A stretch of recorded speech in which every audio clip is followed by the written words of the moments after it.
ನಮಸ್ಕಾರ ಎಲ್ರಿಗೂ. PMN GK India ಚಾನಲ್ಗೆ ತಮಗೆಲ್ಲರಿಗೂ ಆತ್ಮೀಯವಾದಂಥ ಸ್ವಾಗತ. ಇದೇ ಫಸ್ಟ್ ಟೈಮ್ ನೀವೇನಾದರೂ ನಮ್ಮ ಚಾನಲನ್ನು ನೋಡ್ತಾ ಇದ್ದರೆ ದಯವಿಟ್ಟು ಸಬ್ಸ್ಕ್ರೈಬ್ ಆಗಿ. ಯಾಕಂತಂದರೆ history, polity, geography, economics, science, mental ability, English grammar, Kannada grammar, study tips, old question paper salvation ಎಲ್ಲನೂ ಈ ಚಾನಲಲ್ಲಿ ನಿಮಗೆ ಫ್ರೀಯಾಗಿ ಸಿಗುತ್ತೆ. ನಾವು ಯಾವುದೇ ಫೀಸ್ ಕೊಡಿ, ಇದು ಡಿಸ್ಕೌಂಟು ಯಾವುದೂ ಹೇಳಲ್ಲ. ನಾನು ಕೇಳ್ತಿರೋದು ಓನ್ಲಿ ಜಸ್ಟ್ ಸಬ್ಸ್ಕ್ರೈಬ್. ಅಲ್ಲಿ ಕಾಣ್ತಾ ಇದೆ ಸಬ್ಸ್ಕ್ರೈಬ್ ಬಟನ್ ಒತ್ತಿ ಮತ್ತು ಬೆಲ್ ಬಟನ್ನ ಒತ್ತಿ ಮುಂದಿನ ಬರುವಂಥ ವಿಡಿಯೋಸ್ಗಳನ್ನೆಲ್ಲ ನೋಟಿಫಿಕೇಷನ್ ನೀವು ತೆಗೆದುಕೊಳ್ಬೋದು. ಓಕೆ, ಇವತ್ತಿನ ಟಾಪಿಕ್ ಯಾವುದಪ್ಪ ಅಂತಂದರೆ ಭಾರತ ದೇಶದ ಪ್ರಜಾಪ್ರಭುತ್ವವನ್ನು ಮತ್ತಷ್ಟು ಬಲಗೊಳಿಸುವ, ನಮ್ಮೆಲ್ಲರ ಕರ್ತವ್ಯ ಪ್ರಜ್ಞೆಯನ್ನು ಇನ್ನಷ್ಟು ಹೆಚ್ಚಿಸಿ ಸಾಮಾಜಿಕ ಕಳಕಳಿಯನ್ನುಂಟು ಮಾಡುವಂತಹ ಮೂಲಭೂತ ಕರ್ತವ್ಯಗಳನ್ನು, ಫಂಡಮೆಂಟಲ್ ಡ್ಯೂಟೀಸ್ನ ಟಾಪಿಕನ್ನು ನಾವು ಇವತ್ತು ನೋಡ್ತಾ ಇದ್ದೀವಿ. ಎಸ್, ಫಂಡಮೆಂಟಲ್ ಡ್ಯೂಟೀಸ್, ಮೂಲಭೂತ ಕರ್ತವ್ಯಗಳು ಅಂದರೆ ಏನು, ಯಾವ ರೀತಿ ನಾವು ವ್ಯಾಖ್ಯಾನಿಸ್ಬೋದು? ಮೂಲಭೂತ ಕರ್ತವ್ಯಗಳು ಅಂತಂದರೆ ಭಾರತ ಸಂವಿಧಾನವು ಪ್ರತಿಯೊಬ್ಬ ನಾಗರಿಕನಿಗೂ ನೀಡಿರುವ ಹಕ್ಕುಗಳಿಗೆ ಪ್ರತಿಕ್ರಿಯೆಯಾಗಿ ಪ್ರತಿಯೊಬ್ಬ ನಾಗರಿಕನೂ ನೀಡಬಹುದಾದ ಸೇವೆ ಅಥವಾ ಬದ್ಧತೆಯನ್ನೇ ಮೂಲಭೂತ ಕರ್ತವ್ಯಗಳು ಎಂದು ವ್ಯಾಖ್ಯಾನಿಸಬಹುದು. ಓಕೆ, ಮೂಲಭೂತ ಕರ್ತವ್ಯಗಳನ್ನು, ಫಂಡಮೆಂಟಲ್ ಡ್ಯೂಟೀಸ್, ಇದು ಮೂಲ ಸಂವಿಧಾನದಲ್ಲಿ ಒರಿಜಿನಲ್ ಕಾನ್ಸ್ಟಿಟ್ಯೂಷನಲ್ ಇಲ್ಲ ಸ್ನೇಹಿತರೆ. Original constitutional there is no existence of fundamental duties in the original constitution. Okay, this can be statement in the exam. So ಹಾಗಾದರೆ ಇಲ್ಲದೆ ಹೋಗಿದ್ದರಿಂದ ಯಾಕೆ ಒರಿಜಿನಲ್ ಕಾನ್ಸ್ಟಿಟ್ಯೂಷನಲ್ಲಿ ನಮ್ಮ ಸಂವಿಧಾನ ನಿರ್ಮಾಪಕರು ಯಾಕೆ ಸೇರಿಸಲಿಲ್ಲ ಅಂತಂದರೆ, ಅವರು ಫಂಡಮೆಂಟಲ್ ಡ್ಯೂಟೀಸ್, ಮೂಲಭೂತ ಕರ್ತವ್ಯಗಳು ಈ ಭಾಗದಲ್ಲಿ ಸೇರಿಸುವುದು ಅಷ್ಟು ನೆಸೆಸಿಟಿ, ಅವಶ್ಯಕತೆಯನ್ನು ಮನಗಾಣುವುದಿಲ್ಲ.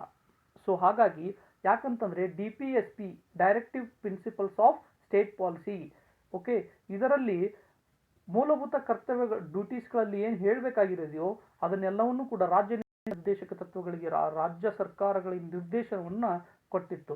ಸೊ ಹಾಗಾಗಿ ಮೂಲಭೂತ ಸಂವಿಧಾನದಲ್ಲಿ ಇವುಗಳನ್ನು, ಫಂಡಮೆಂಟಲ್ ಡ್ಯೂಟೀಸ್ನ ಸೇರಿಸಲಿಲ್ಲ ಸ್ನೇಹಿತರೆ. ಸೊ ಯಾವಾಗ ಸೇರಿಸಲಾಯಿತು? ನಮಗೆ ಗೊತ್ತಿದೆ, ಆಂತರಿಕ ತುರ್ತು ಪರಿಸ್ಥಿತಿ ಭಾರತ ದೇಶದಲ್ಲಿ ಜಾರಿಗೆ ಆಗುತ್ತೆ ಯಾವಾಗ? 1975ರಂದು.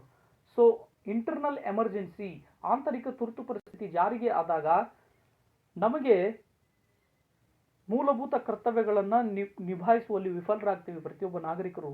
ಅದನ್ನು ಮನಗೊಂಡ ಸರ್ಕಾರ ಏನು ಮಾಡುತ್ತೆ?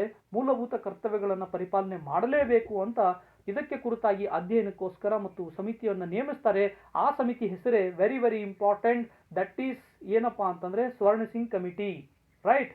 ಯಾವುದು? ಸ್ವರ್ಣ ಸಿಂಗ್ ಕಮಿಟಿ. ಸ್ವರ್ಣ ಸಿಂಗ್ ಕಮಿಟಿಯ ಒಂದು ನೇಮಕ ಮಾಡ್ತಾರೆ. ಆ ಸಮಿತಿ ಏನು ಮಾಡುತ್ತೆ ಅಂದರೆ ಸುಮಾರು ಶಿಫಾರಸುಗಳನ್ನು ನೀಡ್ತಾ ಹೋಗುತ್ತೆ. It recommended so many suggestions and elements, but only 8 elements suggestions were taken to frame the fundamental duties. ಇದು ಬಹಳ ಮುಖ್ಯವಾದಂಥದ್ದು. ಏನಂತಂದರೆ ಪ್ರಶ್ನೆ ಯಾವ ರೀತಿ ಬರುತ್ತೆ ಅಂತಂದರೆ, ಸ್ವರ್ಣ ಸಿಂಗ್ ಕಮಿಟಿಯವರು ಮಾಡಿದ ಎಲ್ಲ ಸಮಿತಿಯ ಶಿಫಾರಸುಗಳನ್ನು, ಓಕೆ, ರೆಕಮೆಂಡೇಶನ್ಸನ್ನು ಏನು ಮಾಡಿದರು? ಸಂವಿಧಾನದಲ್ಲಿ ಮೂಲಭೂತ ಹಕ್ಕುಗಳ ಒಂದು ಅಧ್ಯಾಯದಲ್ಲಿ ಸೇರಿಸಲಾಗಿದೆ. ಆ ಥರದ ಪ್ರಶ್ನೆ ಬಂದರೆ ದಿಸ್ ಈಸ್ ರಾಂಗ್. ಯಾಕಂತಂದರೆ ಓನ್ಲಿ 8 ಫಂಡಮೆಂಟಲ್ ಡ್ಯೂಟೀಸ್ನ ಸ್ವರ್ಣ ಸಿಂಗ್ ಕಮಿಟಿಯ ಒಂದು ಶಿಫಾರಸುಗಳನ್ನು ಅಳವಡಿಸಿಕೊಳ್ಳಲಾಗಿದೆ, ನೆನಪಿರಲಿ. So Swaran Singh committee very very important fundamental ಡ್ಯೂಟೀಸ್ಗೋಸ್ಕರ. ಸೊ ಸುಮಾರು ಏನಂತಂದರೆ ಸಜೆಷನ್ಸ್ಗಳಲ್ಲಿ ಯಾವುದ್ಯಾವುದು ಇಲ್ಲ ಅಂತಂದರೆ, for example duty pay, okay, ತೆರಿಗೆ ಪಾವತಿ. ಈ ತೆರಿಗೆ ಪಾವತಿಯನ್ನು ಸಂವಿಧಾನದಲ್ಲಿ ಅಳವಡಿಸಿಕೊಳ್ಳಲಾಗಲಿಲ್ಲ. ಓಕೆ, ಎರಡನೇ ಪಾಯಿಂಟ್ ಅಂದರೆ ಪೆನಾಲ್ಟಿ. ರೈಟ್? ಪೆನಾಲ್ಟಿ ಅಂತಂದರೆ ದಂಡ. Okay, it suggested to implementation of the fundamental duties. Swaran Singh committee recommended for the penalty for defaulters. Okay, but the government and parliament did not taken this suggestion. So ಇನ್ನೊಂದು ಮುಖ್ಯವಾದಂತಂದ್ರೆ ಈ penalty ಮತ್ತು ದಂಡವನ್ನ, okay, penalty ದಂಡವನ್ನ ನ್ಯಾಯಾಲಯಗಳಲ್ಲಿ ಪ್ರಶ್ನಿಸುವಂತಿಲ್ಲ ಅಂತ ಇನ್ನೊಂದು recommendation ಕೊಡುತ್ತೆ ಸ್ವರ್ಣ Singh committee. ಆ ಒಂದು ಸಮಿತಿಯ ಒಂದು ಶಿಫಾರಸನ್ನು ಕೂಡ ಸಂವಿಧಾನದಲ್ಲಿ ಅಳವಡಿಸುವುದಿಲ್ಲ. ಒಂದು ನಿಮಗೆ ಗೊತ್ತಿರಲಿ. ಹಾಗಾಗಿ ಇದಾದ ನಂತರ ಸಮಿತಿಯ ಶಿಫಾರಸು ಕೊಟ್ಟ ನಂತರ 1976ರಲ್ಲಿ ಇದನ್ನು ಬಹಳ ಮುಖ್ಯವಾಗಿ ಗಮನಿಸಿ, ಬಹಳಷ್ಟು ಎಕ್ಸಾಮ್ಗಳಲ್ಲಿ ಕೇಳ್ತಾರೆ. 1976ರಲ್ಲಿ 42ನೇ ಸಂವಿಧಾನಾತ್ಮಕ ಕಾನ್ಸ್ಟಿಟ್ಯೂಷನಲ್ ಅಮೆಂಡ್ಮೆಂಟ್, ಓಕೆ, ಈ 42ನೇ ತಿದ್ದುಪಡಿ ಮೂಲಕ ಸಂವಿಧಾನಕ್ಕೆ ತಿದ್ದುಪಡಿಯನ್ನು ತರಲಾಗುತ್ತೆ.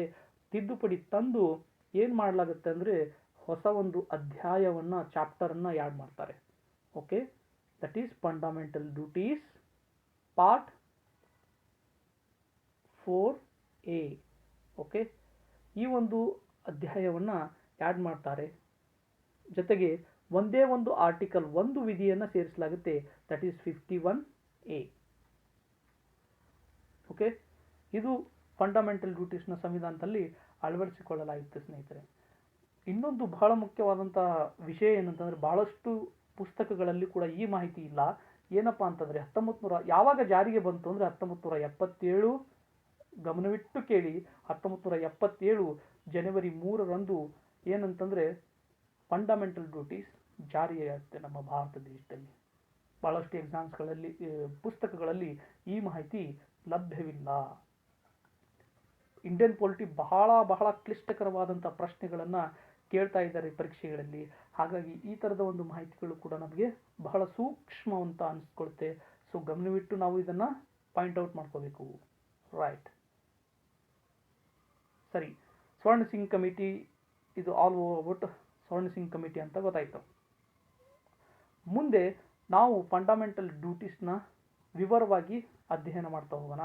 ಸೊ ಫಂಡಮೆಂಟಲ್ ಡ್ಯೂಟೀಸ್ ಎಷ್ಟು ಇವೆ ಅಂತಂದರೆ 11 ಇವೆ ಫಂಡಮೆಂಟಲ್ ಡ್ಯೂಟೀಸ್. ಸರ್, ಅವರು 8 ಏನಂತಂದ್ರೆ ಸ್ವರ್ಣ ಸಿಂಗ್ ಕಮಿಟಿ +2 ಸರ್ಕಾರ ಅಂದಿನ ಸಂಸತ್ತು ಆ್ಯಡ್ ಮಾಡಿದ್ದು. ಇನ್ನೊಂದು +1 ಯಾವುದಂತಂದರೆ ಅಟಲ್ ಬಿಹಾರಿ ವಾಜಪೇಯಿ ಅವರು. ಓಕೆ, ಅಟಲ್ ಬಿಹಾರಿ ವಾಜಪೇಯಿ ಅವರು 2002ರಲ್ಲಿ, ಓಕೆ, ಅಟಲ್ ಬಿಹಾರಿ ವಾಜಪೇಯಿ ಅವರು ಏನಿರ್ತಾರೆ ಅಂದರೆ ಪ್ರಧಾನಮಂತ್ರಿ ಇರ್ತಾರೆ. ಓಕೆ, ಪ್ರಧಾನಮಂತ್ರಿ ಇದ್ದಾಗ ಇವರ ಒಂದು ಕಾಲಘಟ್ಟದಲ್ಲಿ ಏನಾಗುತ್ತೆ, ರೈಟ್, ಪ್ರಧಾನಮಂತ್ರಿ ಇದ್ದಾಗ ಒಂದು ಫಂಡಮೆಂಟಲ್ ಡ್ಯೂಟೀಸನ್ನು ಆ್ಯಡ್ ಮಾಡ್ತಾರೆ. Okay, that is 86th constitutional amendment. ಈ ಒಂದು ತಿದ್ದುಪಡಿಯ ಮೂಲಕ ಒಂದು ಫಂಡಮೆಂಟಲ್ ಡ್ಯೂಟೀಸನ್ನು ಆ್ಯಡ್ ಮಾಡ್ತಾರೆ.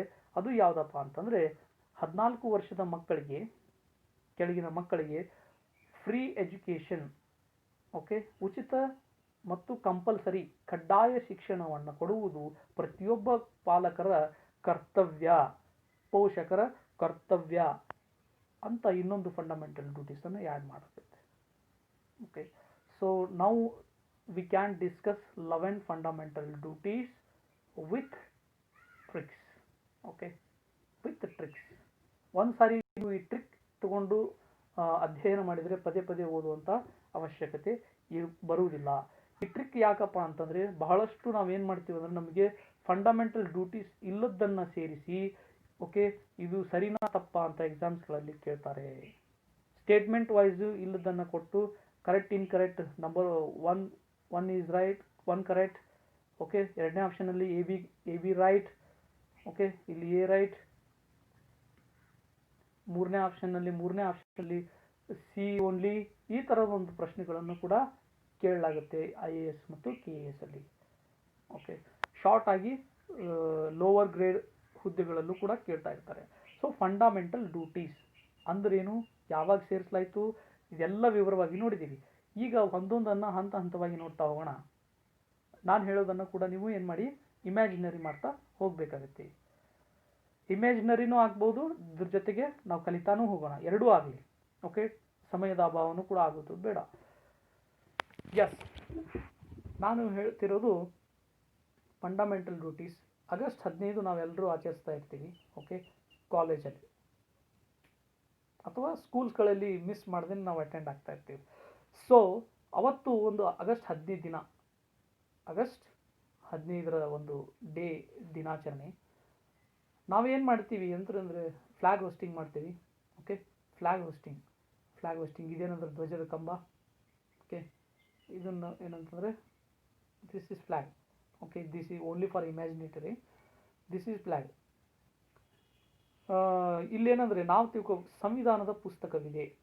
Okay, first is that to abide by the constitutions and its institutions. ಸಂವಿಧಾನವನ್ನು ನಾವು ಏನು ಮಾಡಬೇಕು, ಗೌರವಿಸಬೇಕು ಮತ್ತು ಪಾಲಿಸಬೇಕು ಎಂಬುದು ಏನಂದರೆ ಮೊದಲನೆಯ ಫಂಡಮೆಂಟಲ್ ಡ್ಯೂಟೀಸ್. ಓಕೆ, ನಂಬರ್ ಏನು ಸೀಮಿತ ಇಲ್ಲ, ದಿಸ್ ಈಸ್ ಒನ್. ನೆಕ್ಸ್ಟ್ ಏನಂತ ನಾವು ನೆಕ್ಸ್ಟ್ ಏನು ಮಾಡ್ತೀವಿ, ಇಲ್ಲಿ ನಮಸ್ಕಾರ ಮಾಡಿದ ನಂತರ ಆಗಸ್ಟ್ 15 ದಿನ ನಾವು ಫ್ಲ್ಯಾಗ್ ಹೋಸ್ಟಿಂಗನ್ನು ಮಾಡ್ತೀವಿ, ಸಲ್ಯೂಟ್ ಮಾಡ್ತೀವಿ ಫ್ಲ್ಯಾಗಿಗೆ, ಜನಗಣಮನ ಹೇಳ್ತೀವಿ. ಓಕೆ, ರಾಷ್ಟ್ರ ಧ್ವಜವನ್ನು ಗೌರವಿಸುವುದು, ರಾಷ್ಟ್ರ ಗೀತೆಗೆ ಗೌರವವನ್ನು ನೀಡುವುದು ಪ್ರತಿಯೊಬ್ಬ ನಾಗರಿಕನ ಮೂಲಭೂತ ಕರ್ತವ್ಯವಾಗಿದೆ. ಇದಾದ ನಂತರ ನಾವು ಇಲ್ಲಿ ನಮಗೊಂದು 3D ಇಮೇಜ್ ಬರುತ್ತೆ. ಯಾವುದು? Freedom fighters. ಓಕೆ, ಸ್ವಾತಂತ್ರ್ಯ ಹೋರಾಟದ ಉದಾತ್ತ ಧ್ಯೇಯಗಳನ್ನು ನಾವು ಪಾಲಿಸುವುದು, ಇದು ಕೂಡ ಮೂಲಭೂತ ಕರ್ತವ್ಯ. 3D ಇಮೇಜ್ ಬಂತು, ರೈಟ್? 3D image. ಇದಾದ ನಂತರ ನಾವೇನು ಮಾಡ್ತೀವಿ, ನೋಬೆಲ್ ಐಡಿಯಾಸ್ಗಳನ್ನು ನಾವು ಫಾಲೋ ಅಪ್ ಮಾಡ್ತೀವಿ. To cherish and follow the noble ideas of freedom struggle, not freedom fighters. Statement ಬಹಳ ಸೂಕ್ಷ್ಮ ಆಗುತ್ತೆ ಪೊಲಿಟಿಲಿ, ಸ್ಪೆಷಲಿ IAS KS ಎಕ್ಸಾಮ್ಸ್ಗಳಲ್ಲಿ. ರೈಟ್, ಸ್ವಾತಂತ್ರ್ಯ ಹೋರಾಟಗಾರಲ್ಲ, ಸ್ವಾತಂತ್ರ್ಯ ಹೋರಾಟದ ಉದಾತ್ತ ಧ್ಯೇಯಗಳನ್ನು ನಾವು ಪಾಲಿಸುವುದು. ರೈಟ್, ಇದಾದ ನಂತರ ಇನ್ನೊಂದು ಫಂಡಮೆಂಟಲ್ ಡ್ಯೂಟೀಸ್ ಯಾವುದಪ್ಪ ಅಂದರೆ, ನಾವೇನು ಮಾಡ್ತೀವಿ, ಈ ಸಲ್ಯೂಟ್ ಎಲ್ಲ ಹೊಡೆದ ನಂತರ ಪ್ರತಿಯೊಬ್ಬರು ಏನಂತಂದರೆ ಮಹಿಳೆಯರು ಏನು ಮಾಡ್ತಾರೆ, ಎಲ್ಲರಿಗೂ ಕೂಡ ರಕ್ಷಾಬಂಧನ್, ಓಕೆ, ರಕ್ಷವನ್ನು ಕಟ್ತಾರೆ. ಅಂತಂದ್ರೆ ನಾವೇನಂತಂದ್ರೆ ಮಹಿಳೆಯರನ್ನು ರಕ್ಷಣೆ ಮಾಡಬೇಕು, ಮಹಿಳೆಯರ ಸ್ಥಾನಮಾನಗಳನ್ನು ಗೌರವಿಸಬೇಕು, ಇದು ಕೂಡ ಫಂಡಮೆಂಟಲ್ ಡ್ಯೂಟೀಸ್. ನಮ್ಮ ಸ್ಟೋರಿಲಿ ಮತ್ತೇನಾಗುತ್ತೆ ಅಂದರೆ, ಪ್ರತಿಯೊಬ್ಬರು ಏನು ಮಾಡ್ತಾರೆ ಅಂದರೆ ಹ್ಯಾಂಡ್ ಶೇಕ್ ಕೊಡ್ತಾರೆ. ಹ್ಯಾಂಡ್ ಶೇಕ್, ಇದರ ಅರ್ಥ ಏನಂತಂದರೆ, ಹ್ಯಾಂಡ್ ಶೇಕ್ ಕೊಟ್ಟಿವಿ ಅವತ್ತು ಆಗಸ್ಟ್ 15 ದಿನ ಇತ್ತು. ಹ್ಯಾಂಡ್ ಶೇಕ್ ಕೊಟ್ಟ ನಂತರ ನಾವೇನಂತಂದರೆ ಪ್ರತಿಯೊಬ್ಬರು ಸಹೋದರತ್ವ ಮನೋಭಾವವನ್ನು, we promote brotherhoodness each among other. Okay, ನಾವು ಬ್ರದರ್ಹುಡ್ನೆಸ್ನ, ಸಹೋದರತ್ವ ಮನೋಭಾವವನ್ನು, ಸಾಮರಸ್ಯವನ್ನು ಏನಂತಂದರೆ ಬದುಕಬೇಕು, ಬೆಳೆಸಬೇಕು ಅನ್ನೋದು ಕೂಡ ಮೂಲಭೂತ ಕರ್ತವ್ಯವಾಗಿದೆ. ಇದಾದ ನಂತರ ನಿಮಗೆ ಒಂದು ನ್ಯೂಸ್ ಬರುತ್ತೆ. ಓಕೆ, ಆ ನ್ಯೂಸು ಏನಪ್ಪ ಅಂತಂದರೆ ಒಂದು ಅನೌನ್ಸ್ಮೆಂಟ್. ಆಗಸ್ಟ್ 15 ದಿನ ಏನಂತಂದರೆ, ವಿದೇಶಿಗರು ಭಾರತದ ಮೇಲೆ ಆಕ್ರಮಣ ಮಾಡಿದ್ದಾರೆ, ನಮ್ಮ ದೇಶದ ಭದ್ರತೆ, ಓಕೆ, ಸಾವರೆನಿಟಿ, ಓಕೆ, ಸಾವರೆನಿಟಿ ಅಂದರೆ ಸಾರ್ವಭೌಮತೆ, ಭದ್ರತೆ, ಓಕೆ, ಭದ್ರತೆ, ಸೆಕ್ಯೂರಿಟಿ, ಯುನಿಟಿ, ಓಕೆ, ಯುನಿಟಿ, ಐಕ್ಯತೆ, ಇಂಟಿಗ್ರಿಟಿ, ಅಖಂಡತೆ, ಇದಕ್ಕೆ ಧಕ್ಕೆ ತರುವಂತಹ ಒಂದು ಕೃತ್ಯ ಎಸಗ್ತಾ ಇದೆ. ಅದು ವಿದೇಶಿಗರು ನಮ್ಮ ಭಾರತದ ಮೇಲೆ ಆಕ್ರಮಣ ಮಾಡಿದ್ದಾರೆ. ಸೊ ನಮ್ಮ ದೇಶದ ಭದ್ರತೆ, ಅಖಂಡತೆ, ಸಾರ್ವಭೌಮತೆ ಇದನ್ನು ರಕ್ಷಿಸಲಿಕ್ಕೋಸ್ಕರ ನಾವೆಲ್ಲರೂ ಸಿದ್ಧರಾಗೋಣ ಅಂತ ನಿಮ್ಮ ಒಂದು ಪ್ರೊಫೆಸರ್ ಅವತ್ತಿನ ದಿನ ಭಾಷಣ ಮಾಡ್ತಾರೆ. ಸೊ ನೀವು ಯುದ್ಧಕ್ಕೆ, ಬಾರ್ಡರ್ ಹೋಗಲಿಕ್ಕೆ ಸಿದ್ಧರಾಗ್ತೀರಿ. So you are going to the war. Okay, ನೀವು ಈಗ ಹೋಗ್ತಾ ಇದ್ದೀರಾ ಅಂದರೆ we have to when there is a call upon to the national service to protect, to hold our sovereignty, unity and integrity. This is also one of the fundamental duties. Okay, ಸರಿ, ಈಗೇನು ಮಾಡಿದ್ರಿ, next shift ಎಲ್ಲಿಗೆ ಹೋಗ್ತಾ ಇದ್ರಿ, ಬಾರ್ಡರ್ಗೆ ಹೋಗ್ತಾ ಇದ್ರಿ, ಕರ್ನಾಟಕ ದಾಟಿದ್ರಿ, ಹತ್ರ ನೀವು ಆಗ್ರಾಕ್ಕೆ ಬಂದಿದ್ದೀರಿ. ಈಗ ಓಕೆ, ಹತ್ರ ಆಗ್ರಾಕ್ಕೆ ಬಂದಿದ್ದೀರಾ. ಆಗ್ರಾಕ್ಕೆ ಬಂದ ನಂತರ ಏನಾಗ್ತಾ ಇದೆ ಅಂದರೆ, ನಿಮಗೆ ಒಂದು ನ್ಯೂಸ್ ಬರ್ತಾ ಇದೆ ಏನಪ್ಪ ಅಂತಂದರೆ, ಭಾರತ ದೇಶ ಆ ವಿದೇಶಿಗರನ್ನು ಆಕ್ರಮಣ ಮಾಡಿದವರನ್ನು ಹಿಮ್ಮೆಟ್ಟಿಸಿ ಭಾರತ ದೇಶ ಯುದ್ಧದಲ್ಲಿ ಜಯಶಾಲಿಯಾಗಿದೆ ಅಂತ ಒಂದು ನ್ಯೂಸ್ ಬರುತ್ತೆ. ನಿಮಗೆಲ್ಲ ಏನಂತಂದ್ರೆ ಯುದ್ಧ ಮಾಡ್ಲಿಕ್ಕೆ ಹೋದವರು ನೀವು ಎಲ್ಲ ಆಗ್ರಾಕ್ಕೆ ಬಂದಿರ್ತೀರಿ. ಸೊ ಯುದ್ಧ ಅಂತೂ ಮುಗೀತು, ನಾವಂತೂ ಗೆದ್ವಿ ಅಂತ ಭಾಳ ಖುಷಿ ಆಗುತ್ತೆ. ಹತ್ರ ನಾವು ಆಗ್ರಾಕ್ಕೆ ಬಂದಿದ್ವಿ, ಸೊ ತಾಜ್ ಮಹಲ್ ಹೋಗ್ಬಿಡೋಣ ಅಂತ ಆ ಸ್ಟೋರಿಲಿ ನೀವೇನು ಮಾಡ್ತೀರಿ, ತಾಜ್ ಮಹಲ್ಗೆ ಹೋಗ್ತೀರಿ. ಓಕೆ, ತಾಜ್ ಮಹಲ್ಗೆ ಹೋದ್ರಿ. ಸೊ ತಾಜ್ ಮಹಲ್ಗೆ ಹೋದ ನಂತರ ನಿಮಗೆ ಮೊಟ್ಟ ಮೊದಲು ಬಾರು ತಾಜ್ ಮಹಲ್ ನಿಮ್ಗೆ ಗೊತ್ತಿದೆ. ಓಕೆ, ಸುಮ್ಮನೆ ನಾನು ಪಿಕ್ಟೋಗ್ರಫಿ ಮಾಡ್ತೀನಿ, don't mind anything. This is Taj Mahal. Okay, ಇಲ್ಲಿ ಏನಂತಂದ್ರೆ ಯಮುನಾ ನದಿ ದಂಡೆ ಮೇಲೆ ಏನಿದೆ, ತಾಜ್ ಮಹಲ್ ಇದೆ ಅಂತ ನಮಗೆಲ್ರಿಗೂ ಜನರಲ್ ನಾಲೆಡ್ಜ್. ಯಮುನಾ ನದಿ ದಂಡೆ ಇದೆ, ಅಂದರೆ ನೀರು ಇದೆ, ಸರೋವರಗಳಿದೆ. ಇಲ್ಲೆಲ್ಲ ಸುತ್ತಮುತ್ತಲು ಏನಂತಂದರೆ ಗಿಡಗಳಿವೆ. ಓಕೆ, ಗಿಡಗಳಿವೆ, ಗಿಡ ಮರಗಳಿವೆ. ಸೊ ನಾವೇನು ಮಾಡ್ತೀವಿ ಅಂದರೆ ಫಸ್ಟ್ ಆಫ್ ಆಲ್ ಹೋದ ನಂತರ ಅಲ್ಲಿ ಸ್ವಚ್ಛತಾ ಕಾರ್ಯಕ್ರಮವನ್ನು ಹಮ್ಮಿಕೊಳ್ತೀವಿ. ಓಕೆ, ಸ್ವಚ್ಛತಾ ಕಾರ್ಯಕ್ರಮವನ್ನು ಹಮ್ಮಿಕೊಂಡು ನದಿಗಳನ್ನು, ಸರೋವರಗಳನ್ನು, ಓಕೆ, ಲೇಕ್ಸ್, ಸರೋವರಗಳನ್ನು ಮತ್ತು ಫಾರೆಸ್ಟ್, ಗಿಡ ಮರಗಳನ್ನು, ಓಕೆ, ಅಲ್ಲಿರುವಂಥ ಸುತ್ತಮುತ್ತಲು ತಾಜ್ ಮಹಲ್ ಇರುವಂಥ ವನ್ಯಜೀವಿಗಳನ್ನು, ಇವುಗಳನ್ನು ಏನು ಮಾಡ್ತೀವಿ, ನಾವು ರಕ್ಷಣೆ ಮಾಡ್ತೀವಿ. Okay, this is also fundamental duty, right. ಇದಾದ ನಂತರ ನಾವೇನು ಮಾಡ್ತೀವಿ ಅಂದರೆ, ನಮ್ಮ ಸ್ಟೋರಿಲಿ ಭಾಳ ಈ ತಾಜ್ ಮಹಲ್ ಏನಿದೆ ಅಂದರೆ ಪೂರಾ ಡಸ್ಟ್ ಹಿಡಿದ್ಬಿಟ್ಟಿದೆ. ಓಕೆ, ಇದು ಒಂದು ಪಾರಂಪರಿಕ ತಾಣ. ಈ ಪಾರಂಪರಿಕ ತಾಣವನ್ನು ರಕ್ಷಣೆ ಮಾಡ್ತೀವಿ. ಓಕೆ, ಎಲ್ಲ ಧೂಳೆದ್ದಿದ್ದು ವೈಟ್ ಇರುತ್ತೆ, ಇನ್ನೊಂದು ಸ್ವಲ್ಪ ವೈಟ್ ಶೈನಿಂಗ್ ಮಾಡ್ತೀವಿ ತಾಜ್ ಮಹಲನ್ನು. ಓಕೆ, ತಾಜ್ ಮಹಲನ್ನು ಮಾಡಿ so to protect our rich heritage, right, to protect our rich heritage ಅನ್ನೋದು ಕೂಡ ಫಂಡಮೆಂಟಲ್ ಡ್ಯೂಟೀಸ್. ನಾವು ನಮ್ಮ ಒಂದು ಸಂಪ್ರದಾಯ ಮತ್ತು ವಿಶ್ವ ಪಾರಂಪರಿಕ ತಾಣಗಳನ್ನು ನಾವೇನು ಮಾಡಬೇಕು, ಸಂರಕ್ಷಣೆ ಮಾಡಬೇಕು. So this is also public property. ನಾವು ಸಾರ್ವಜನಿಕ ಆಸ್ತಿಯನ್ನು ರಕ್ಷಣೆ ಮಾಡಿದ್ದೀವಿ. ಸೊ ಮತ್ತು ಇದ್ರ ಜೊತೆಗೆ ಅಹಿಂಸಾ ಮಾರ್ಗದ ಮೂಲಕ ಏನು ಮಾಡ್ತಿದ್ದೀವಿ, ಈ ಸರ್ವಿಸನ್ನು ಮಾಡ್ತಾ ಇದ್ದೀವಿ, ಈ ಸೇವೆಯನ್ನು ಸಲ್ಲಿಸ್ತಾ ಇದ್ದೀವಿ. ಸೊ ಅವತ್ತಿನ ದಿನ ನೀವು ತಾಜ್ ಮಹಲನ್ನು ಕ್ಲೀನ್ ಮಾಡಿದ್ರಿ. ಸೊ ಕೊನೆಯದಾಗಿ ಹತ್ರ ಈ ಸ್ಟೋರಿ ಮುಗಿತಾ ಬಂದಂಗೆ ನಿಮಗೇನಾಗುತ್ತೆ ಅಂತಂದರೆ, ತಾಜ್ ಮಹಲ್ ಎದುರುಗಡೆ ಒಬ್ಬ ಹುಡುಗಿ ಅಳ್ತಾ ಇರ್ತಾಳೆ, ನಾನು ಸ್ಕೂಲ್ಗೆ ಹೋಗಬೇಕು. ಬಟ್ ತಾಯಿ ಹೇಳ್ತಾಳೆ, ಸ್ಕೂಲಿಗೆ ಬೇಡ, ಕೆಲ್ಸಕ್ಕೆ ಹೋಗೋಣ ಬಾ ಅಂತ, ಕೆಲ್ಸಕ್ಕೆ ಹೋಗೋಣ ಬಾ ಅಂತ. ಸೊ ನೀವೆಲ್ಲ ಇದನ್ನು ನೋಡ್ತೀರಾ. ಆ ತಾಯಿಗೆ ನೀವು ಹೇಳಿ ಏನಂತ ಹೇಳ್ತೀರಾ ಅಂದರೆ, 14 ವರ್ಷದ ಮಕ್ಕಳಿಗೆ ಪ್ರತಿಯೊಬ್ಬ ಪಾಲಕರು, ಪೋಷಕರು, the guardians and parents is mandated to give the education below the age of 14 years. 14 ವರ್ಷದ ಮಕ್ಕಳಿಗೆ ಪ್ರತಿಯೊಬ್ಬ ನಾಗರಿಕ ಪ್ರತಿಯೊಬ್ಬ ಪೋಷಕರು ಕೂಡ ಉಚಿತ ಮತ್ತು ಕಡ್ಡಾಯ ಶಿಕ್ಷಣ ಕೊಡುವುದು ಮೂಲಭೂತ ಕರ್ತವ್ಯ ಎಂದು ತಿಳಿಸಿ ಆ ಮಗುವನ್ನು ನೀವು ಸ್ಕೂಲಿಗೆ ಕಳಿಸ್ತೀರಿ. ಓಕೆ, ನೆಕ್ಸ್ಟ್ ಸ್ಪಾಟ್ ಏನಂತಂದರೆ, ಲಾಸ್ಟ್ ಕೊನೆಯದಾಗಿ ನಿಮ್ಮ ಒಂದು ಲೆಕ್ಚರರ್, ಪ್ರೊಫೆಸರ್ ಏನು ಮಾಡ್ತಾರೆ ಅಂದರೆ, ಅವತ್ತು ತಾಜ್ ಮಹಲ್ ಎದುರುಗಡೆಗೆ ಭಾಷಣ ಮಾಡ್ತಾರೆ. ಆ ಭಾಷಣದ ಅಂಶಗಳು ಯಾವಪ್ಪ ಅಂದರೆ, ಆ ಭಾಷಣದ ಅಂಶಗಳಲ್ಲಿ ನಮಗೆ ಹೇಳ್ತಾರೆ, ನಾವು ವೈಯಕ್ತಿಕ ಮತ್ತು ಎಲ್ಲ ಸಾಮುದಾಯಿಕ ಚಟುವಟಿಕೆಗಳಲ್ಲಿ ಸಕ್ರಿಯಗೊಂಡು ಭಾರತ ದೇಶದ ಒಂದು ಉನ್ನತೀಕರಣಕ್ಕೋಸ್ಕರ ನಾವು ಶ್ರಮಿಸಬೇಕು, ಭಾರತ ದೇಶದ ಅಭಿವೃದ್ಧಿಗೋಸ್ಕರ ಶ್ರಮಿಸಬೇಕು ಅಂತ ಒಂದು ಪಾಯಿಂಟ್ ಹೇಳ್ತಾರೆ. ಎರಡನೇ ಪಾಯಿಂಟನ್ನು ಹೇಳಿದ್ದು scientific temperament. Okay, scientific temperament, ನಾವು ವೈಜ್ಞಾನಿಕ ದೃಷ್ಟಿಕೋನವನ್ನು ಬೆಳೆಸ್ಕೋಬೇಕಂತ ಹೇಳ್ತಾರೆ, ಮಾನವೀಯತೆ ಗುಣಗಳನ್ನು ಬೆಳೆಸ್ಕೋಬೇಕು ಅಂತ ಹೇಳ್ತಾರೆ. ಓಕೆ, ವೈಜ್ಞಾನಿಕ ದೃಷ್ಟಿ ಮತ್ತು ಸ್ಪಿರಿಟ್ ಆಫ್ ಎನ್ಕ್ವೈರಿ. ಓಕೆ, ವಿಚಾರಣೆ ಮಾಡುವ ಮನೋಪ್ರವೃತ್ತಿಯನ್ನು ಬೆಳೆಸ್ಕೋಬೇಕಂತ ಹೇಳ್ತಾರೆ. ಟೋಟಲ್ ಆಗಿ ಇವೆಲ್ಲ ಏನಂತಂದರೆ, ಅವತ್ತಿನ ಭಾಷಣದಲ್ಲಿ ಹೇಳಿದ್ದು ಸೈಂಟಿಫಿಕ್ ಟೆಂಪರ್ಮೆಂಟ್, ಮಾನವೀಯತೆಯ ಗುಣಗಳನ್ನು ಬೆಳೆಸ್ಕೋಬೇಕು, ಸ್ಪಿರಿಟ್ ಆಫ್ ಎನ್ಕ್ವೈರಿ ಮತ್ತು ವಿಚಾರಣೆ ಮಾಡುವ ಮನೋಪ್ರವೃತ್ತಿಯನ್ನು ಬೆಳೆಸ್ಕೋಬೇಕು ಅಂತ ಆ ಭಾಷಣದಲ್ಲಿ ಹೇಳಲಾಗುತ್ತೆ ಸ್ನೇಹಿತರೆ. ಓಕೆ, ದಿಸ್ ಈಸ್ ಏನಪ್ಪ ಅಂತಂದರೆ, ಟೋಟಲ್ ಓವರಾಲ್ ಆಗಿ ಫಂಡಮೆಂಟಲ್ ಡ್ಯೂಟೀಸ್ನ story with fundamental duties explanation.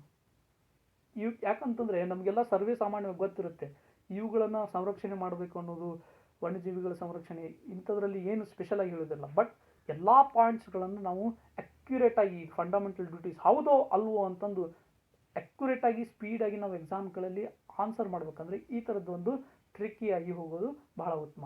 ಇನ್ನೊಂದು ಇದಕ್ಕೆ ನಾನು ಲಾಸ್ಟ್ ಆ್ಯಡ್ ಮಾಡೋದಾದರೆ, ತಿರ್ಗಾ ಬಂದು ನಿಮ್ಮ ಒಂದು ಏನಂದ್ರೆ ಕಾಲೇಜಿನ ಒಂದು ಗೆಳೆಯ, ಅವನ ಹೆಸರು ಸ್ವರ್ಣ ಸಿಂಗ್ ಅಂತ. ಓಕೆ, ಸ್ವರ್ಣ ಸಿಂಗ್ ಏನು ಮಾಡ್ತಾರೆ ಅಂದರೆ, ಇದನ್ನೆಲ್ಲ ಬುಕ್ಕಲ್ಲಿ ರೆಕಾರ್ಡ್ ಮಾಡ್ತಾರೆ, ಒಂದು ಬುಕ್ ಬರೀತಾರೆ. ಓಕೆ, ಬುಕ್ ಬರೆದ ನಂತರ ಇದಕ್ಕೆ ಏನಂತಂದ್ರೆ ಒಂದು ದೊಡ್ಡ ಅವಾರ್ಡ್ ಸಿಗುತ್ತೆ. ಅದು ಯಾರ ಕೈಲ್ಲ ಅಂದರೆ ಇಂದಿರಾ ಗಾಂಧೀಜಿಯವರಿಂದ. ಓಕೆ, ಇಂದಿರಾ ಗಾಂಧೀಜಿಯವರಿಂದ ಯಾವಾಗ ಅಂದರೆ 1976ನೇ ಇಸ್ವಿಲಿ 1976ನೇ ಇಸ್ವಿಲಿ ನೀವು ಇದ್ದಂಥದ್ದು ಘಟನೆ ನಡೆದಂಥದ್ದು ಅಂತ ನೀವು ಕಲ್ಪಿಸ್ಕೊಳ್ಬೇಕಾಗುತ್ತೆ. 1976 ಅಂತಂದರೆ ಅದು ಫಂಡಮೆಂಟಲ್ ಡ್ಯೂಟೀಸ್ನ ಏನಂತಂದ್ರೆ ಅನುಮೋದನೆ ಅಳವಡಿಸ್ಕೊಂಡಿದ್ವಿ. ಓಕೆ, 1976 ಅವರಿಗೆ ಬಹುಮಾನ ಎಷ್ಟು ಸಿಕ್ತಪ್ಪ ಅಂತಂದರೆ 8 ಏನಂತಂದರೆ 8 ಕೋಟಿ ಬಹುಮಾನ ಏನಂತಂದರೆ ನಿಮ್ಮ ಫ್ರೆಂಡ್ ಸ್ವರ್ಣ ಸಿಂಗ್ಗೆ ಕೊಡ್ತಾರೆ. ಅಂದರೆ 8 ಮೂಲಭೂತ ಫಂಡಮೆಂಟಲ್ ಡ್ಯೂಟೀಸನ್ನು ಅವರು ರೆಕಮೆಂಡೇಶನ್ ಮಾಡಿದರು ಅಂತ ಅರ್ಥ. ಸೊ ಇಲ್ಲಿ ಬಹಳ ಮುಖ್ಯವಾದಂಥದ್ದು 42ನೇ constitutional amendment, 86 constitutional amendment. Okay, ಇದು 11ನೇ ಮೂಲಭೂತ ಹಕ್ಕುಗಳನ್ನು ಇಲ್ಲಿ ಸೇರಿಸಲಾಗುತ್ತೆ. ಒಟ್ಟು ನಮ್ಮದು ಸ್ಟೋರಿಲಿ ನಾವೇನು ನೋಡಿದ್ವಿ ಈಗ. ಓಕೆ, ಭಾಳ ಫಾಸ್ಟಾಗಿ ನಾನು ನಿಮಗೆ ಸ್ಟೋರಿನ ಹೇಳ್ಕೊಡ್ತೀನಿ. ಸೊ ಈಗ ದಯವಿಟ್ಟು ನೀವೇನು ಮಾಡಿ, close your eyes and imagine what ever ಅಂತೀನಿ. ಆಗಸ್ಟ್ 15 ದಿನ ನೀವೇನು ಮಾಡ್ತೀರಾ ಅಂದರೆ, ಆಗಸ್ಟ್ 15 ದಿನ ಇದೇ ಹೋಗ್ತೀರಾ, ಧ್ವಜಾರೋಹಣ ಮಾಡುವಂಥ ಸಂದರ್ಭ. ಧ್ವಜ ಕಟ್ಟಿ ಮೇಲೆ ಏನಂತಂದರೆ ಸಂವಿಧಾನ ಪುಸ್ತಕವಿದೆ. ಸೊ ಸಂವಿಧಾನವನ್ನು ಗೌರವಿಸಿದ್ವಿ ಮತ್ತು ಸಂವಿಧಾನ ಸಂಸ್ಥೆಗಳನ್ನು ನಾವು ಗೌರವಿಸ್ತೀವಿ ಮತ್ತು ಪಾಲಿಸ್ತೀವಿ ಅಂತ ಅರ್ಥ. ನಮಗೆ ಧ್ವಜ ಕಾಣ್ತಾ ಇದೆ.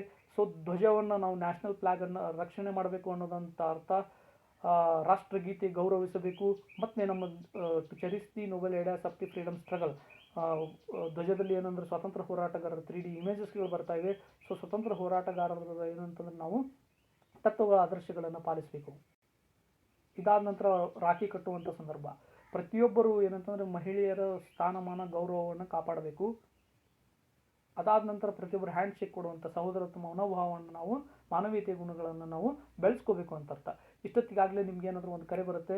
ಏನಪ್ಪ ಅಂತಂದರೆ ವಿದೇಶಿಗರು ಆಕ್ರಮಣ ಮಾಡಿದ್ದಾರೆ. ಸೊ ನಮ್ಮ ಭಾರತ ದೇಶದ ಯುನಿಟಿ, ಇಂಟಿಗ್ರಿಟಿ ಆ್ಯಂಡ್ ಸಾವರೆನಿಟಿ, ಸಾರ್ವಭೌಮತೆ, ಅಖಂಡತೆ ಮತ್ತು ಐಕ್ಯತೆಗೆ ಧಕ್ಕೆ ಬರುವಂತೆ ವಿದೇಶಿಗರು ಆಕ್ರಮಣ ಮಾಡಿದ್ದಾರೆ. ಸೊ ಅದಕ್ಕೋಸ್ಕರ ನಾವೇನು ಮಾಡ್ತೀವಿ, ರಕ್ಷಣೆ ಮಾಡಲಿಕ್ಕೋಸ್ಕರ ಹೊರಡ್ತೀವಿ. ಸೊ ರಕ್ಷಣೆ ಮಾಡಬೇಕು. ಹೋಗಿದ್ದು ನಿಮ್ಮ ನ್ಯೂಸ್ ಬರುತ್ತೆ ಆಗ್ರಾದಲ್ಲಿ. ಸೊ ವಾಪಸ್ ನೀವೇನು ಮಾಡ್ತೀರಿ, ತಾಜ್ಮಹಲ್ಗೆ ಹೋಗ್ತೀರಿ. ತಾಜ್ಮಹಲ್ಗೆ ಹೋದ ತಕ್ಷಣ ಅಲ್ಲಿರುವಂಥ ನದಿಗಳನ್ನು ಕ್ಲೀನ್ ಮಾಡ್ತೀರಿ, ಗಿಡ ಮರಗಳನ್ನು ಸಂರಕ್ಷಣೆ ಮಾಡ್ತೀರಿ, ವನ್ಯಜೀವಿಗಳನ್ನು ನೀವು ಕಣ್ಣಾರೆ ನೋಡಿ ಅವ್ರಿಗಳಿಗೂ ಕೂಡ ಊಟ ಉಪಚಾರ ಕೊಟ್ಟು ಅವುಗಳನ್ನು ಸಂರಕ್ಷಣೆ ಮಾಡ್ತೀರಿ. ಸೊ ನಾವು ನದಿಗಳು, ಸರೋವರಗಳು, ವನ್ಯಜೀವಿಗಳು ಮತ್ತು ಪರಿಸರವನ್ನು, ಸ್ವಾಭಾವಿಕ ಪರಿಸರವನ್ನು ನಾವೇನು ಮಾಡಬೇಕು, ರಕ್ಷಣೆ ಮಾಡಬೇಕು ಅನ್ನೋದು ಫಂಡಮೆಂಟಲ್ ಡ್ಯೂಟೀಸ್. ಇದಾದ ನಂತರ ನಮ್ಮದು ತಾಜ್ಮಹಲ್ ಡಸ್ಟ್ ಹಿಡಿದಿರುತ್ತೆ, ನಾವು ಕ್ಲೀನ್ ಮಾಡ್ತೀವಿ. ಸೊ ಪಾರಂಪರಿಕ ತಾಣಗಳನ್ನು, ನಾವು ಸಾರ್ವಜನಿಕ ಆಸ್ತಿಗಳನ್ನು ರಕ್ಷಣೆ ಮಾಡಬೇಕು ಅನ್ನೋದು ಕೂಡ ಫಂಡಮೆಂಟಲ್ ಡ್ಯೂಟೀಸ್. ನೆಕ್ಸ್ಟ್ ಪೊಸಿಷನ್ ಅಂತಂದ್ರೆ ಮಗು ಅಳ್ತಾ ಇರುತ್ತೆ, ತಾಯಿ ಹೇಳ್ತಾ ಇರುತ್ತೆ.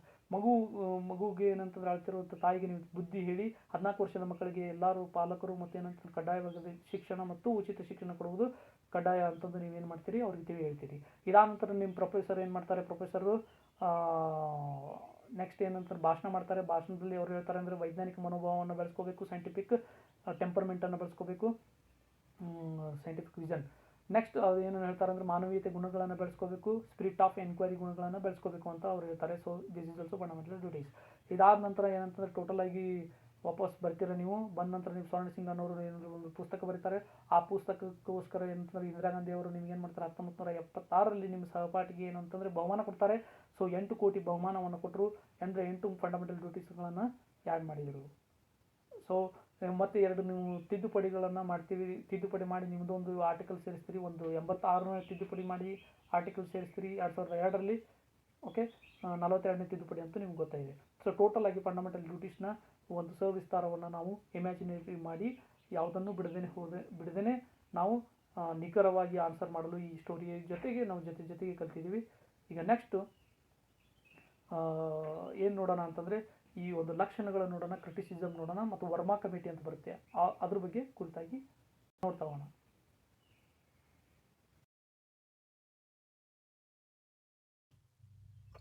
Futures of fundamental duties. ಇದರಲ್ಲಿ ಮೂಲಭೂತ ಕರ್ತವ್ಯಗಳ ಒಂದು ಲಕ್ಷಣಗಳನ್ನು ನೋಡೋದಾದರೆ ಫ್ಯೂಚರ್ಸ್ಗಳ ಬಗ್ಗೆ ಲಕ್ಷಣಗಳು ಇವು ಮುಖ್ಯವಾದಂಥದ್ದೇನೆಂದರೆ ಎಕ್ಸಾಮ್ಗಳಲ್ಲಿ ಬರುವಂಥದ್ದು ಯಾವುದಂದರೆ ಲಕ್ಷಣಗಳ ಬಗ್ಗೆ ನ್ಯಾಯ ರಕ್ಷಿತವಾದಂಥಗಳಲ್ಲ.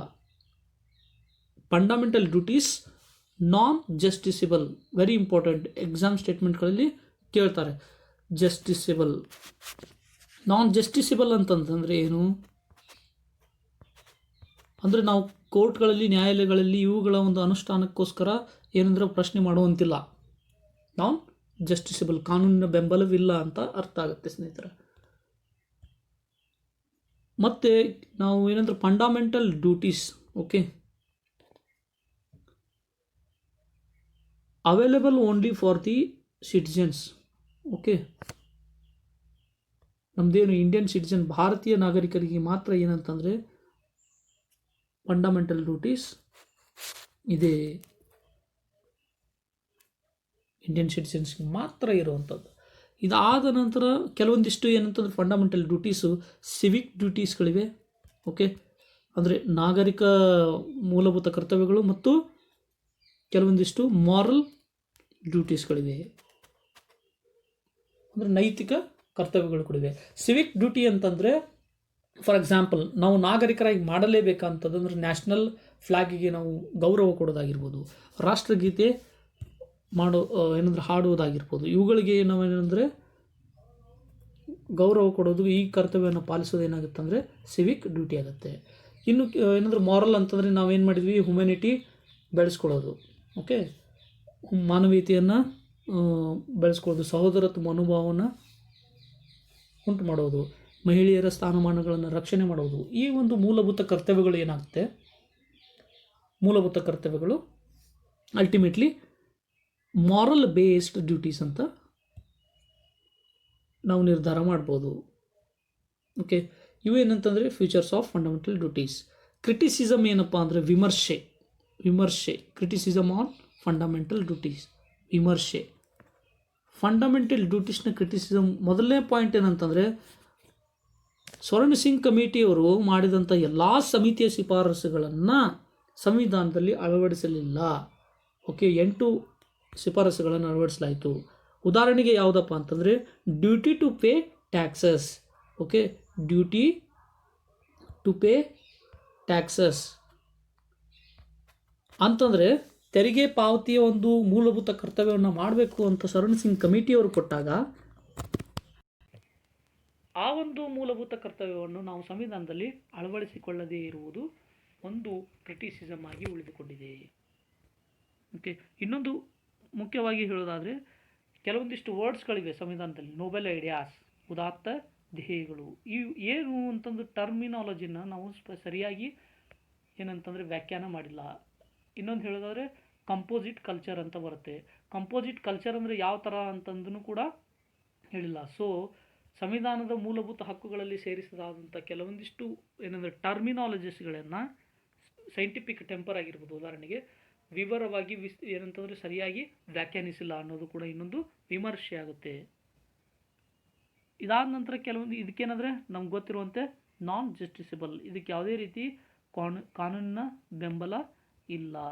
ಮತ್ತು ಪೆನಾಲ್ಟಿ, ಇದನ್ನು ನಾವು ಪಾಲಿಸದೇ ಹೋದರೆ ಪೆನಾಲ್ಟಿ ಕೂಡ ದಂಡ ಮತ್ತು ಶಿಕ್ಷೆ, ಯಾವುದೇ penalty and punishment, there is no penalty and punishment ಅನ್ನೋದು ಕೂಡ ಕ್ರಿಟಿಸಿಸಮ್ ಆಗಿ ವಿವರಣೆಯಾಗುತ್ತೆ. ಸೊ ಇದೆ ಏನಂತಂದರೆ ನಮ್ಮ ಮುಖ್ಯವಾಗಿ ವಿಮರ್ಶೆ. ನೆಕ್ಸ್ಟ್ ಸಿಗ್ನಿಫಿಕೆನ್ಸ್, ಇದು ಬಹಳ ಮುಖ್ಯ. ಸಿಗ್ನಿಫಿಕೆನ್ಸ್ ಅಂದರೆ ಇದರ ಪ್ರಾಮುಖ್ಯತೆ ಅಥವಾ ಮಹತ್ವ ಅಂತ ಅರ್ಥ. ಇದ್ರದ್ದು ಮುಖ್ಯವಾಗಿ ಏನಂತಂದರೆ ನಮ್ಮ ಎಲ್ಲರ ಒಂದು ಕರ್ತವ್ಯ ಪ್ರಜ್ಞೆಯನ್ನು, ಮೂಲಭೂತ ಕರ್ತವ್ಯದ ಒಂದು ಅಧ್ಯಾಯ ನಮಗೆ ತಿಳಿಸಿಕೊಡುತ್ತೆ.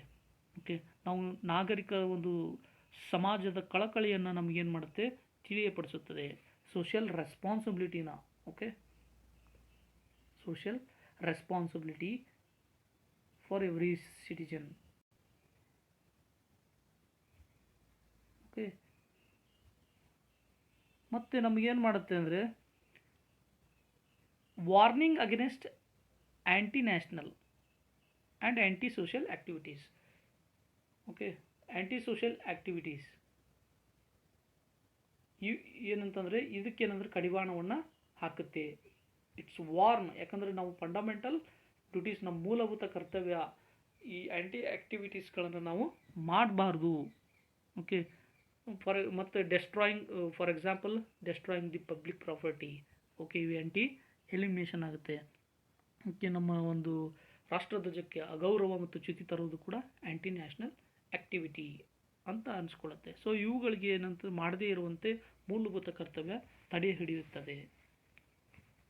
ಮತ್ತು ನಮಗೆ ಮುಖ್ಯವಾಗಿ ಒಂಥರ ಇನ್ಸ್ಪೈರೇಷನ್ ಇದು. Okay, they serve as a source of inspiration for every citizen and promote the sense of the discipline and commitment among them. ನಮಗೆ ಮೂಲಭೂತ ಕರ್ತವ್ಯಗಳ ಬಗ್ಗೆ ಏನಂದ್ರೆ ಅಚ್ಚುಕಟ್ಟಾಗಿ ತಿಳಿಯಪಡಿಸಿ ನಮಗೆ ಅದನ್ನು ಫಾಲೋಅಪ್ ಮಾಡುವಂಗೆ ಪರಿಪಾಲನೆ ಮಾಡುವಂಥ ಒಂದು ಮೂಲಭೂತವಾಗಿ ನಮಗೇನೆಂದರೆ ಪ್ರೇರಣೆಯಾಗಿ ಸಿಗುತ್ತೆ ಅನ್ನೋದು ಕೂಡ ಇನ್ನೊಂದು ಮೂಲಭೂತ ಕರ್ತವ್ಯದ ಒಂದು ಪ್ರಾಮುಖ್ಯತೆ. ಸೊ ನಮಗೇನಂತಂದರೆ ಒಂದು ಹಾರ್ಮೋನಿ ಇರುವಂಥ ಒಂದು ಸೊಸೈಟಿ ಬಿಲ್ಡ್ ಆಗುತ್ತೆ ಈ ಮೂಲಭೂತ ಕರ್ತವ್ಯಗಳನ್ನು ನಾವು ಪಾಲನೆ ಮಾಡುವುದರಿಂದ. ಹಾಗಾದರೆ ಈ ಪಾರ್ಲಿಮೆಂಟು ಇದನ್ನು ಎನ್ಫೋರ್ಸಬಲ್ ಲಾ ಮಾಡ್ಬೋದಾ? ಎನ್ಫೋರ್ಸಬಲ್ ಮಾಡ್ಬೋದಾ? ಎಸ್, ಮಾಡ್ಬೋದು. ಯಾವ ಥರ ಅಂತಂದರೆ ಸಪ್ರೇಟ್ ಕಾನೂನನ್ನು ಅದಕ್ಕೆ ನಾವು ಜಾರಿಗೆ ತರಬೇಕಾಗತ್ತೆ. ಸೊ ಒಟ್ಟಿನಲ್ಲಿ ಏನು ಮಾಡೋದಂದರೆ ಇದು ಮಾಡೋದ್ರ ಮೂಲಕ ಪ್ರತಿಯೊಬ್ಬ ನಾಗರಿಕನ ಕರ್ತವ್ಯವನ್ನು ಭಾರತ ಸಂವಿಧಾನವು ಬದ್ಧತೆಯಿಂದ ನಡೆಸಿಕೊಡುವಂತೆ ಮೂಲಭೂತ ಕರ್ತವ್ಯಗಳು ಕಳಕಳಿಯನ್ನು ಉಂಟು ಮಾಡುತ್ತೆ. This is all about significance of fundamental duties. Last ಏನಂತಂದರೆ ವರ್ಮಾ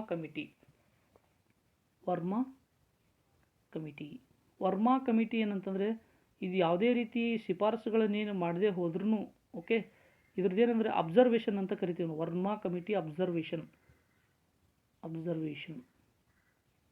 ಈ ವರ್ಮಾ ಕಮಿಟಿ ಏನು ಹೇಳುತ್ತೆ ಅಂತಂದರೆ ಯಾವ ಥರ ಕ್ವಶನ್ ಬರ್ಬೋದು ಅಂದರೆ ಮೂಲಭೂತ ಕರ್ತವ್ಯಗಳ ಕುರಿತಾಗಿ ಓಕೆ ಯಾವ ಒಂದು ಸಮಿತಿಯು ಕಾನೂನಿನ ಬಗ್ಗೆ ಉಲ್ಲೇಖವನ್ನು ನೀಡಿದ ಸಮಿತಿ ಯಾವುದು ಅಂತ ಕೇಳ್ತಾರೆ. ಅಂತಂದರೆ ಫಾರ್ ಎಕ್ಸಾಂಪಲ್ ಈ ಫಂಡಮೆಂಟಲ್ ಡ್ಯೂಟೀಸ್ಗಳು ಇವೆ ಅಲ್ಲ, ಇವುಗಳ ಒಂದು ಇಂಪ್ಲಿಮೆಂಟೇಷನ್ಗೋಸ್ಕರ ಕಾನೂನುಗಳಿವೆ. ಆ ಕಾನೂನುಗಳ ಬಗ್ಗೆ ಕುರಿತಾಗಿ ಯಾವ ಸಮಿತಿಯು ಏನಂದರೆ ತನ್ನ ಒಂದು ಉಲ್ಲೇಖವನ್ನು ಮಾಡಿದೆ ಅಂತ ಕೇಳ್ತಾರೆ.